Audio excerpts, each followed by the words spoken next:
My name is Emily. I am 34 years old and I work as a nurse. Last month, I attended my stepsister's wedding dinner. I wore a simple dress and tried to keep to myself, but during the reception, my stepsister stood up, pointed at me, and laughed. "This is my stepsister," she told the groom's family. "She's just a nurse." A few people at the table gave small, polite laughs. I didn't argue. I didn't try to defend myself. I simply smiled. Then, the groom's father suddenly looked at me very closely, as if he recognized me from somewhere. After a few seconds, he leaned forward and said slowly, "Wait, aren't you the nurse who—" He stopped sentence, and at that moment, the entire table fell silent. Before I explain what actually happened, please like and subscribe to the channel, and let me know in the comments where you're watching from. Now let's begin. The wedding reception was already lively when I arrived. Music was playing, glasses were clinking, and guests were chatting around beautifully decorated tables. My stepsister Lily had always enjoyed being the center of attention, and that night was no exception. The hall looked stunning. Soft golden lights hung from the ceiling, and white flowers decorated every table. At the center of it all stood Lily in her bright white dress, smiling confidently as if she owned the entire room. I paused near the entrance for a moment, holding my small gift box. I had chosen a simple dress for the evening, nothing flashy or expensive, just something comfortable. I wasn't expecting anyone to notice me. Honestly, that had always been the dynamic between Lily and me. We grew up in the same house, but our lives were very different. After my father passed away, my mother remarried Lily's father. From the outside, we became one family. But inside the home, things were never that simple. Lily had everything growing up: private schools, luxury vacations, designer clothes. Meanwhile, I worked part-time jobs through college and eventually became a nurse. I never complained. I genuinely love my work, helping people and caring for strangers during their most difficult moments. It gave my life real meaning. But Lily always saw things differently. To her, success meant money, status, and appearances. And her wedding reflected exactly that. Waiters moved around the room, carrying trays of champagne.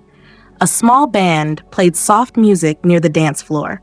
Everywhere I looked, people were dressed in expensive suits and sparkling jewelry. I quietly walked toward the reception tables. Some relatives gave me polite waves when they noticed me, while others barely looked up from their conversations. I didn't mind. I found an empty seat at the end of a long table and sat down.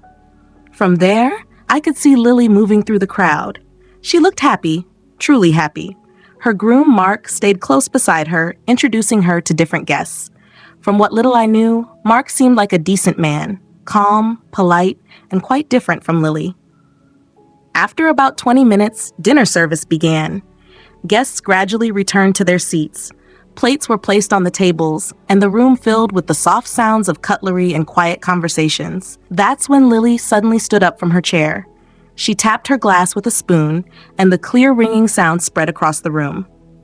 "Everyone," she said cheerfully. The conversation slowly faded. "I want to introduce someone to Mark's family." Then she turned her head and looked directly at me.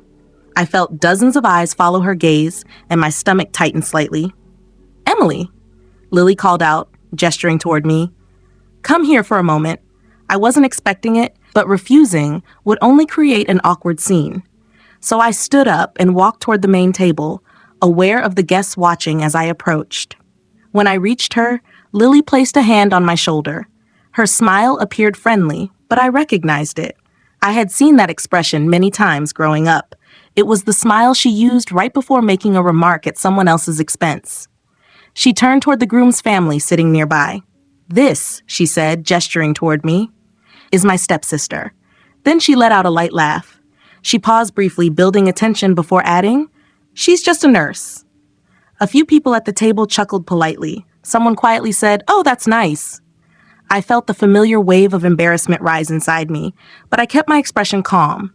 I simply smiled. I had learned long ago that arguing with Lily only made situations worse, so I remained silent. For a moment, the conversations around the table continued. The table conversation continued. People picked up their glasses again, and someone shifted the topic. I assumed that would be the end of it. But then something unexpected happened. Across the table, the groom's father suddenly stopped eating. He was an older man with silver hair and sharp eyes. At first, I thought he was simply listening to the conversation, but then I noticed something unusual. He was looking directly at me. Not casually, not politely. He was studying my face as if trying to recall something important. For a moment, the conversation at the table carried on as usual. Glasses clinked, people spoke about the food, and someone nearby laughed at a joke. But the groom's father seemed distracted.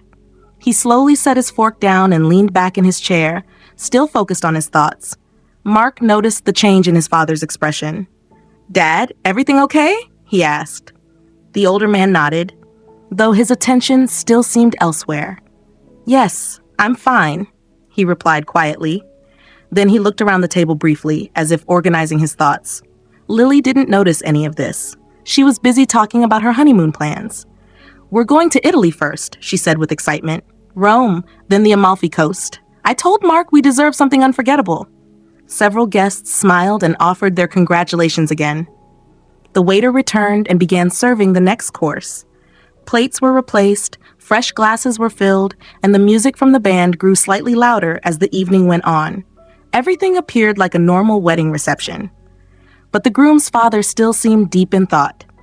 After a moment, he turned slightly toward Mark again. "Son," he said quietly, "what did she say her stepsister's name was?"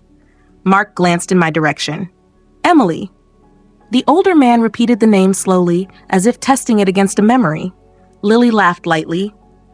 "Oh, don't worry about Emily," she said with a playful smile. "She spends most of her time in hospitals." A few guests responded with polite laughter, but the groom's father didn't react to the remark. Instead, he turned slightly toward me, not in a judgmental or suspicious way, just with curiosity. For a moment, he looked like someone searching through old memories. Then he spoke slowly. "I'm sorry," he said politely. "Have we met somewhere before?" The question caught me off guard. I shook my head slightly. "I'm not sure," I replied. "I meet a lot of people through work." He nodded thoughtfully. "That makes sense." He looked down at the table again. For a moment, it seemed like he was about to say something else, but he stopped as if the answer was still just out of reach. Across the table, Mark leaned closer to his father. "You really think you recognize her?" he asked quietly. The older man shrugged. "I don't know," he admitted. "There's just something familiar." Lily waved her hand dismissively. "Oh, please," she said with a small laugh. "Emily's not famous." A few guests smiled awkwardly, but this time the laughter felt forced as the groom's father remained thoughtful. He rubbed his chin slowly, then looked back at me again. Not as intensely this time, just with quiet consideration. "Strange," he murmured. "I feel like I've seen you during a very important moment in my life." The table grew slightly quieter. Even Lily paused speaking for a moment. But before anyone could ask further questions, the band suddenly began playing a louder song. Guests nearby clapped, and several people stood up and moved toward the dance floor. The attention in the room gradually shifted away from our table again. Lily quickly stood as well. "Perfect," she said cheerfully. "Time for dancing." She took Mark's hand and led him toward the dance floor. Other guests followed. Within a few minutes, most of the room was focused on music, laughter, and dancing. But the groom's father remained seated for a moment longer. He looked at the dance floor, then back at me, still thoughtful, still searching his memory. Finally, he stood up slowly and said something that made me even more curious. "I'm certain of one thing," he said quietly. "We definitely met somewhere important." Then he walked toward the dance floor to join the others. For the rest of the evening, I kept wondering what moment he was trying to recall. The music in the hall grew louder. Guests were laughing, dancing, and raising their glasses. For a while, the unusual moment at the table seemed to fade, but I could still sense that the groom's father was thinking about something.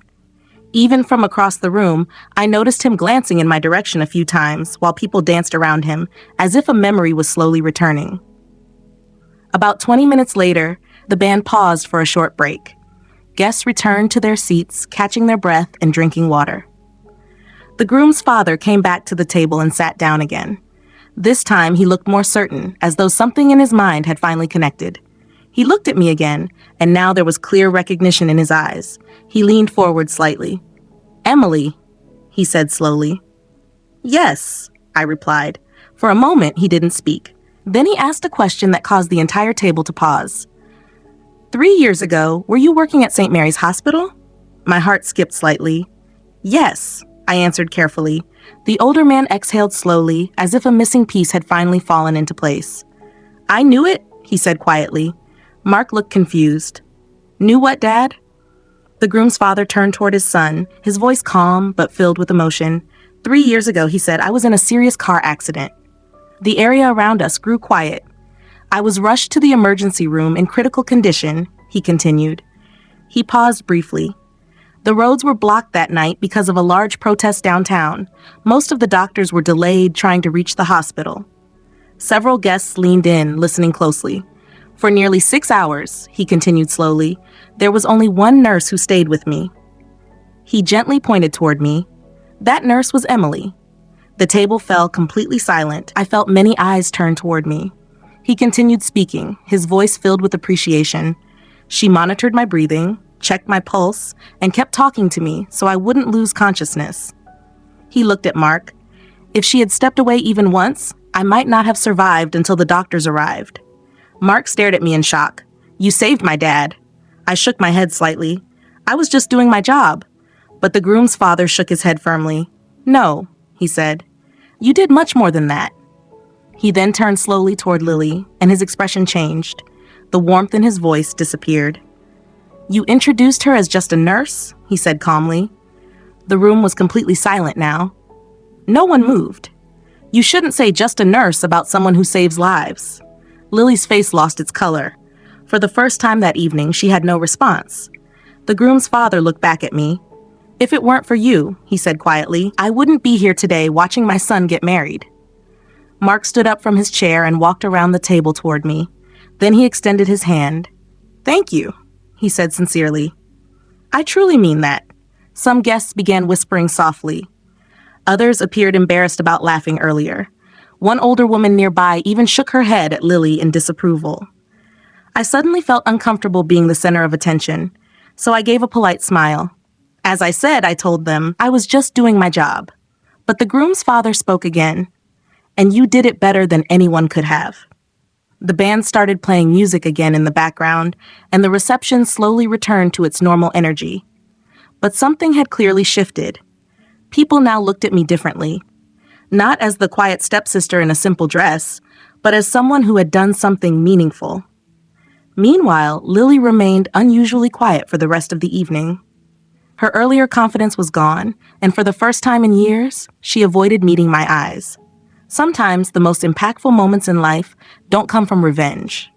They come from quiet truth finally being recognized.